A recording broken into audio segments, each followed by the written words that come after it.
El New York Times afirma que el modelo económico del chavismo en Venezuela es, atención, el capitalismo brutal. ¿Es realmente así? Veámoslo.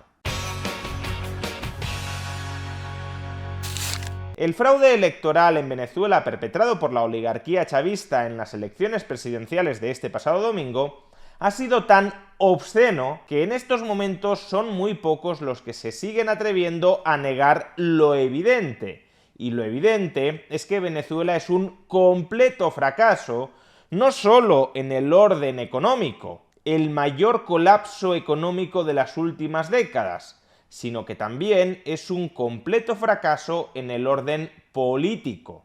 Cualquier resto de Estado de Derecho o cualquier resto de democracia ya ha desaparecido enteramente en ese país y ha sido íntegramente reemplazado por una salvaje tiranía. El descrédito internacional del chavismo es tal que ahora nadie quiere vincularse ideológicamente con él, nadie quiere tener nada que ver con los calamitosos resultados del chavismo en Venezuela.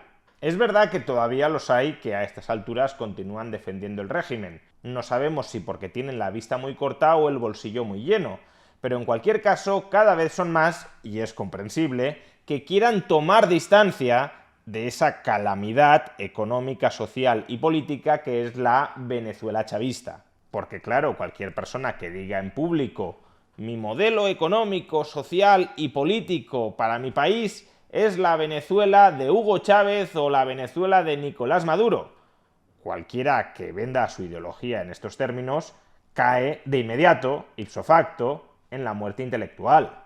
¿Cómo vas a tomar como modelo, cómo vas a tomar como referencia una tiranía que ha provocado el mayor empobrecimiento de la historia de la humanidad en tiempos supuestamente de paz y que ha generado el mayor éxodo de su población en toda la historia de Hispanoamérica, alrededor de 8 millones de exiliados venezolanos? Al contrario, ahora mismo lo que puede tener éxito desde un punto de vista de marketing intelectual no es vincularte con el chavismo, sino vincular a tus rivales ideológicos con el chavismo. Vuestras ideas están muy cercanas a las de la Venezuela chavista, y si se aplican vuestras ideas, nuestro país se convertirá en ese desastre, en esa calamidad que es la Venezuela chavista. Pero claro, hay algunos distanciamientos que no son demasiado verosímiles. Por ejemplo, si ahora Juan Carlos Monedero, Pablo Iglesias, Podemos se intentaran distanciar del régimen chavista, pues no colaría. Y de la misma manera hay algunas pretendidas vinculaciones entre el régimen chavista y ciertas ideologías a las que se pretende denostar, vinculándolas con el régimen chavista, que tampoco cuelan. Este ejercicio de intentar vincular tramposamente el desastroso régimen político y económico del chavismo en Venezuela con aquellas ideologías o con aquellos sistemas económicos a los que queremos denostar es algo que ha practicado recientemente el mismísimo New York Times. Atención a este artículo de reciente publicación en el que es uno de los periódicos progresistas de referencia a escala internacional.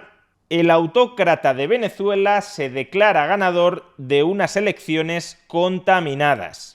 El resultado electoral, que concedería a Nicolás Maduro 6 años más como presidente de Venezuela, ha sido cuestionado por la oposición y Estados Unidos dice tener serias preocupaciones.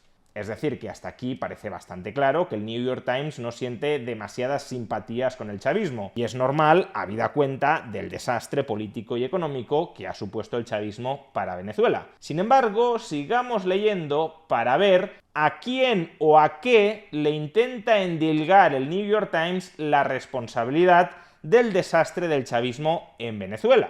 Si este resultado electoral se consolida y Maduro permanece en el poder, el chavismo, un movimiento autóctono de inspiración socialista, entrará en su tercera década en el poder en Venezuela. El chavismo, fundado por el expresidente Hugo Chávez, el mentor de Maduro, fue un movimiento que inicialmente prometió sacar a millones de personas de la pobreza. Hasta aquí parecería que el New York Times está vinculando el chavismo con el socialismo, algo que probablemente a muchos marxistas ortodoxos no les haga gracia, porque es cierto que en Venezuela todos los medios de producción no están estatalizados y por tanto ni siquiera cabría hablar desde una perspectiva marxista de dictadura del proletariado, pero que al menos tiene cierto sentido porque el partido que fundó Hugo Chávez fue el Partido Socialista Unido de Venezuela y el partido que actualmente preside y por el que se presenta Nicolás Maduro es el Partido Socialista Unido de Venezuela. Pero bueno, sigamos leyendo para ver si es así, para ver si efectivamente el New York Times está atribuyendo el desastre político y económico de Venezuela al socialismo o a los hijos ideológicos del socialismo. El chavismo, fundado por el expresidente de Venezuela, Hugo Chávez, el mentor de Maduro, fue un movimiento que inicialmente prometió sacar a millones de personas de la pobreza, y durante un tiempo lo consiguió. Pero en los últimos años el modelo socialista ha dado paso al capitalismo brutal. Un capitalismo brutal en el que una pequeña minoría bien conectada con el aparato estatal controla gran parte de la riqueza del país. Acabáramos que ahora resulta que la culpa del desastre político y económico del chavismo en Venezuela la tiene no ya el capitalismo, sino la versión más brutal posible del capitalismo. Lo mismito la Inglaterra victoriana que el chavismo venezolano. A ver, que como decía, yo puedo entender que haya marxistas ortodoxos que quieran desvincularse del desastre que ha supuesto el chavismo en Venezuela, alegando que en Venezuela todavía subsiste propiedad privada sobre muchos medios de producción y que, por tanto, el sistema económico de Venezuela no es el socialismo en su versión soviética. Eso lo puedo entender. Ahora, que se pretenda vincular el desastre político y económico de Venezuela al capitalismo brutal, al capitalismo desaforado, al capitalismo descontrolado, es un completo dislate. En Venezuela lo que ha habido es un intervencionismo económico brutal por parte del Estado chavista. Ha habido un intento por ir avanzando progresivamente hacia una economía completamente centralizada en manos del Estado, es decir, hacia una economía socialista. Que no se haya llegado a una total estatalización de los medios de producción no significa que no se hayan dado pasos decididos hacia ello. Además de mantener PDVSA, la industria petrolera, como una industria estatal, el chavismo también nacionalizó sectores como el de la electricidad, el de las telecomunicaciones, el de la producción de cemento, el de la producción de acero, etc. A su vez, el chavismo se ha caracterizado por establecer controles masivos de precios a lo largo y ancho de toda la economía, lo que equivale a planificar centralizadamente las condiciones en las que se pueden vender no solo los bienes de consumo, sino también los medios de producción, y por tanto planificar indirectamente qué planes de negocios son rentables y cuáles no lo son. Y por supuesto, el chavismo también ha implicado una brutal subida de impuestos sobre el conjunto de la economía para intentar disparar el tamaño del Estado clientelar para con la población venezolana. Y nada de todo esto tiene que ver con el capitalismo y mucho menos con una versión brutal del capitalismo. Si no lo queremos llamar socialismo brutal, llamémoslo al menos estatismo brutal. De hecho, Nicolás Maduro tiene perfectamente claras cuáles son las ideas fundamentales que inspiran el programa de gobierno del chavismo. Escuchémoslo. Nuestra revolución bolivariana ha asumido desde el principio, con el comandante Hugo Chávez, las ideas fundamentales de Marx y Engels.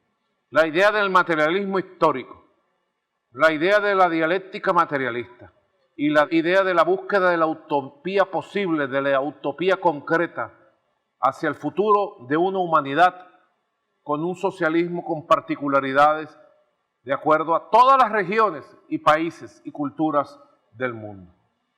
Nosotros enarbolamos con mucha fuerza a 173 años de este documento fundamental de la historia de la humanidad, enarbolamos las ideas de la lucha revolucionaria, de la lucha de clases por una sociedad superior, una sociedad más humana, donde la clase obrera, lo digo como orgulloso miembro militante de la clase obrera venezolana. Lo digo como obrero, lo digo como conductor de autobús, como luchador sindical, como luchador de la clase obrera venezolana. Lo digo, lo más importante es agrupar y unir las fuerzas. 173 años después, debemos decir, debe privar el espíritu unitario, abarcador, incluyente, amplio de todas las fuerzas progresistas, revolucionarias, que buscan el socialismo en la humanidad. Desde la Venezuela bolivariana, la Venezuela rumbo al socialismo, desde la Venezuela chavista, les digo, amigos y amigas del mundo, aquí estamos en una trinchera de la lucha de ideas, de la lucha de la humanidad, victoriosos, de pie y tendiendo la mano a la unión de todos los movimientos del mundo. Otro mundo es posible, 173 años y la lucha continúa y avanza. Capitalismo brutal. En fin, que no nos reescriban la historia. Que en su intento desesperado por construir un relato autojustificativo ante el evidente fracaso del chavismo en Venezuela, no nos reescriban la historia. Que no se intente ahora atribuir al capitalismo lo que es responsabilidad del socialismo, o si no queremos llamarlo así, sí del estatismo. Que cuando la tiranía chavista caiga, porque terminará cayendo en algún momento, no nos olvidemos ni de quiénes fueron las personas cómplices de esa tiranía chavista, ni tampoco de cuáles fueron las ideas, las ideologías que fundaron y apuntalaron el chavismo. Es decir, cuáles fueron las ideas y las ideologías que han destruido a Venezuela.